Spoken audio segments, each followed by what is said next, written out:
Good morning, folks. Phenomenal animations out today on a number of deep space items. We also had a significant earthquake, and we'll run down weather at the end as always. But let's begin over at spaceweathernews.com. Last 24 hours on our star were exceptionally calm as the darker coronal holes seen here continue turning through.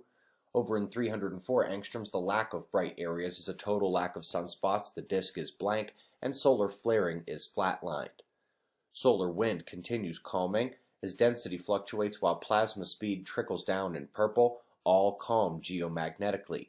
Departing coronal holes could have their solar wind arrive by tonight or tomorrow morning. Meanwhile, the next coronal hole system is visible incoming on the equator. Good moment to check the coronal and interplanetary magnetic field structure. Colors are open flux, aka coronal holes, where the fields stream out into space. You can see we were in green positive, and now the red negative opening appears incoming, again on the equator.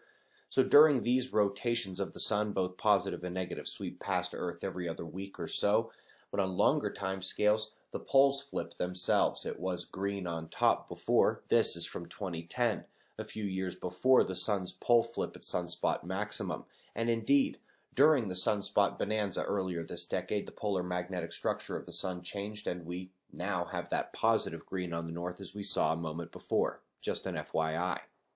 Top quake of the last day struck Burma, magnitude 6.0, fairly shallow. It did strike dead in the red alert zone we posted over that region, with the affected area of the shaking covering the entire red alert itself. Up next, we're looking at different wavelength views of a peculiar galactic center. Rather than feed on a slow stream of material, they say that this galactic center had two large meals in recent history, making for an off and on action to the active nuclei and cosmic jet. Flash on, flash off.